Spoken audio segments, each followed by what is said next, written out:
Assalamualaikum warahmatullahi wabarakatuh. Saya Wirizispita dari Prodi PGMI akan menjelaskan beberapa poin penting dalam materi ragam bahasa. Pertama, kita harus mengetahui pengertian ragam bahasa. Ragam bahasa adalah variasi bahasa menurut pemakaian yang berbeda-beda, menurut topik yang dibicarakan, menurut hubungan pembicara, kawan bicara, orang yang dibicarakan, serta menurut medium pembicara. Setelah mengetahui apa itu pengertian ragam bahasa, kita juga harus mengetahui tentang jenis-jenis ragam bahasa. 1. Ragam bahasa lisan. Ragam bahasa lisan merupakan bahasa yang dihasilkan melalui alat ucap dengan fonem sebagai unsur. Ciri-ciri ragam bahasa lisan adalah: 1. Memerlukan orang kedua atau teman bicara. 2. Tergantung situasi, kondisi, ruang, dan waktu. 3. Tidak harus memperhatikan unsur gramatikul, hanya perlu intonasi atau bahasa tubuh. 4. Berlangsung cepat. 5. Sering dapat berlangsung tanpa alat bantu. 6. Kesalahan langsung dapat dikoreksi. 7. Dapat dibantu dengan gerak tubuh, mimik wajah, serta intonasi. Yang kedua, ragam bahasa tulisan.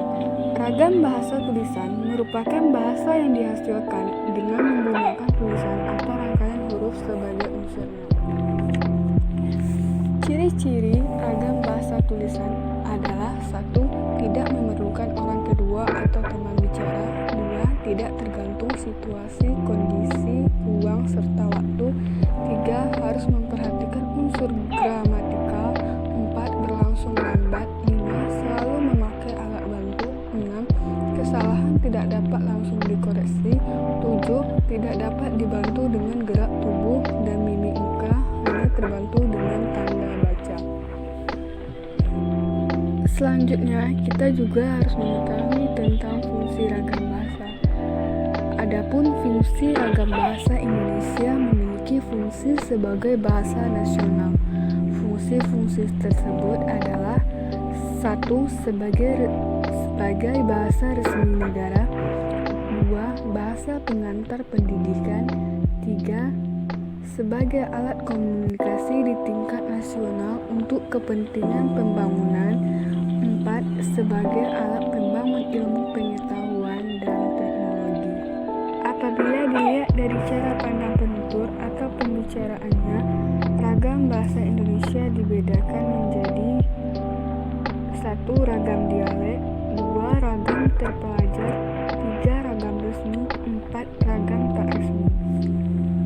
Ragam bahasa Indonesia berdasarkan topik pembicaraan.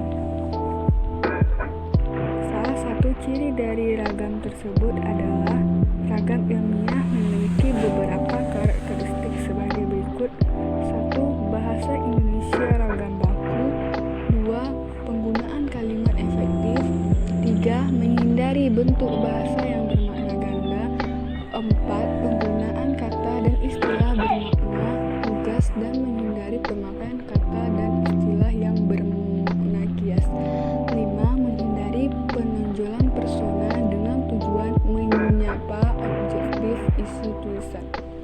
6. Adanya keselarasan dan keruntutan antar posisi dan antar alinea. Baiklah, hanya itu yang dapat saya sampaikan. Lebih dan kurangnya saya